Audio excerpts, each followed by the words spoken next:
station, where unknown forces strike the edge of ecology. Hi, it's Friday 21st of August 2015. I'm just wandering along Hove Seafront and looking at the I-360 tower, which is rising near us, a very eye-catching thing that's very controversial. But there are also other things that are controversial when we look up in the sky. I've come across a stall here with various banners around it, and the main phrase they're putting over is "ban climate engineering." So there's a man here who's running the stall, and we'd like to talk to him now to see what he's got to say about the subject. So hi there, I'm Peter from The Information. What exactly are you campaigning about today? Hello, my name's Ian, by the way, and I run a website called look-up.org.uk. I'm essentially trying to raise awareness, exactly as it says on the flyers and the posters, about climate engineering, which is essentially defined officially as the large-scale intervention in the Earth's climatic systems. But the one thing that we're concerned with, really, to summarise it briefly, because it's a big topic, is spraying stuff from aircraft to control the weather. And that's kind of it in a nutshell, really. And we're trying to make people realise, one, that it's going on, two, it shouldn't be happening, and three, just to encourage them to actually look at the sky and try and take notice to the mess that's happening up there, because they're just not aware of it, remarkably. And these are trails you see that stay in for a long time, and then you see them curling off at the edge. 'Cause I've seen that in Kemp Town a few months ago, and there were like little curly bits coming off the edge, and it seemed very strange. It didn't seem to be what you'd expect from a vapour trail from an aircraft. Yeah, the curly ones, essentially, they're what's called unchinus. They produce what's called unchinus cloud, and they're one of the substances that they spray, we believe, from Airbus A320s. And if you look at the posters that we have up, the banners that we have up here, the A320s from pretty much all major airlines have been modified with 3 pipes to spray 3 different chemicals at any one time, basically, into the atmosphere during flight. And unchinus is a name and a type of cloud that was made up by the Met Office in the last 2 to 3 years. So they're making all these new cloud names up to try and explain what people are seeing, because they have like thousands of calls every week of concerned people going, what on earth is going on in the sky? And they didn't have an explanation, so they've released all these new cloud names, and that's part of our campaign, really, is to show that the Met Office are totally complicit in this. They know exactly what's going on, and they're trying to cover it up. So what you saw was what a trail that will spread out and will turn into what they call unchinus cloud. But essentially, they're not saying that unchinus cloud comes from a plane, and therein lies the big discrepancy. They're saying unchinus cloud is a naturally forming cloud. It isn't. We see it coming out of the back of planes. So, who's lying and why? Is there any particular time of day they do this? A friend of mine was down here in the very early morning a few weeks ago when they were pulling this tower off the barges, and they saw some of these trails across the sky quite early in the morning, and they didn't hear anything making them. They were wondering if it's a normal plane or whether there was something that went past that they couldn't hear, and he was not sure about this subject, doesn't know as much about it as you, but he wants to know more, and he's just been observing strange things going on. But it seemed to be in the morning they were seeing these very early on. Yeah, there's nothing supernatural about this at all. We're dealing with a very tangible and visible reality. There's chemicals loaded onto planes at European hub airports, and they are sprayed through systems which you've identified and questioned various organisations on, and nobody has an explanation for them. So, this is real. I mean, these are planes. These are commercial passenger planes. They're not all genuine passenger flights. Some of them have no passengers, some of them do. But, we haven't got time to go into the detail, but essentially this is basically Airbus and Boeing jet aircraft spraying stuff into the sky. What we've identified, what on my website particularly has identified, we've come up with a lot of new information in the last 2 years, is what we call the first wave, and we believe that these are transatlantic flights that are not actually originating from the United States and Canada, as they say, and the Caribbean, as they say on their flight tracking data.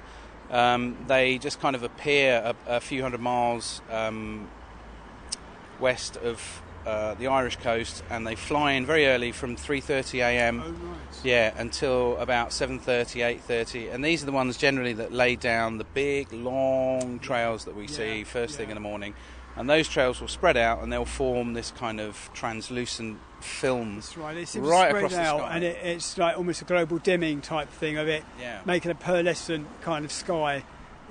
around where they are, but they take a long time to disperse, don't they? Well, that was the trend last year. This year they've been a bit sneaky because there's so many people realising what's going on and waking up to the whole issue. So what they're doing now is they're inducing different types of clouds very early on, and these kind of induced fluffy little cumulus that spring up everywhere. They're from something slightly different, which again quite complicated, but we explain it on the website.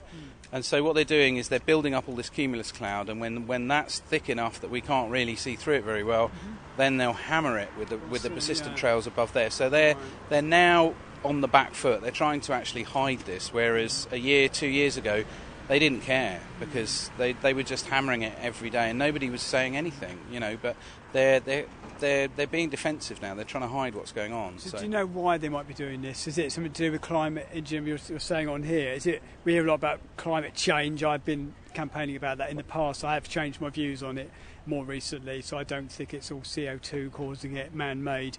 But could this be something to do with them trying to engineer something so they can blame it on CO2 like the cars we've got behind us here, or is it something else going on? Of course, if any admission ever comes about, they will of course say that they're trying to protect us from global warming, rebranded climate change because there's been no warming, and all the other mystical evils that we face, that Mother Earth is going to throw at us with a vengeance in X amount of years that they can't even tell us. It's a big scam, really. I mean, as far as I'm concerned, I didn't. When I first noticed climate engineering, I wasn't dubious of global warming at all. I bought it the same as everybody else did because we've grown up on it. It's been force fed to us since year dot. But I've been for the last 3 years. I've been going to all the scientific conferences, and it doesn't take long for anyone with a reasonably well functioning brain and a bit of intuition to realise that they're being lied to. And, when you go to these conferences, there's a very, very uneasy atmosphere, and they don't want to take questions from new people, and they don't want to answer difficult questions, and they skirt over them. And they really, really, really aggressively want you to believe that chart on the wall that says we're all going to burn and die. And it's very, very strange. And the first one I went to was in 2013, and it was the IPCC Fifth Assessment Report at the Royal Society. And, we're digressing here into the whole climate change debate.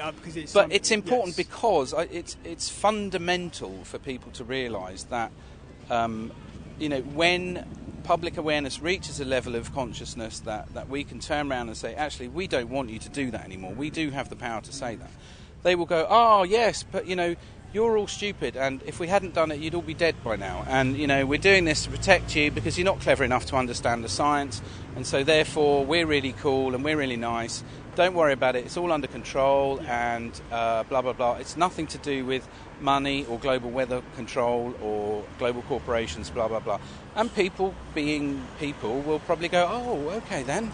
Yeah, that's great. Thanks for that. Yeah, okay. So, yeah, you just carry on and control our weather and block our sunshine, and we'll just carry on watching X Factor. I'm sounding really patronising now, so I do apologise to the more intelligent of your listeners. There's a lot of our listeners. There's a very important message behind the sarcasm, which is we need to wake up a little bit to what's going on.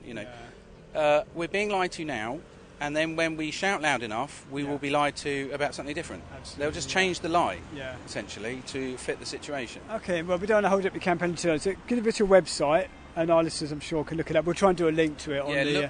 look-up.org.uk. And essentially, I became aware of this about 3 years ago, April 2013, or 12, or whatever. And I've been running the website now for about 2 years, and I focus really on hard investigation. I've staked out airports and gone here and go to all the conferences and stuff like that, rather than the majority of people in this world who sit on Facebook and just regurgitate pictures of trails with silly messages underneath them. We do the serious stuff. And we try and reach people because one of the most important things that people need to realise is that fake book, as I now call it, will never change the world. All right. If you want to change the real world, you need to get into the real world and do real things, and that's why we're out here today with our banners and leaflets, reaching people. I saw it from a way off. So good luck here, and let you get on with that. Brilliant. Thank you very much. Thanks very much. All right.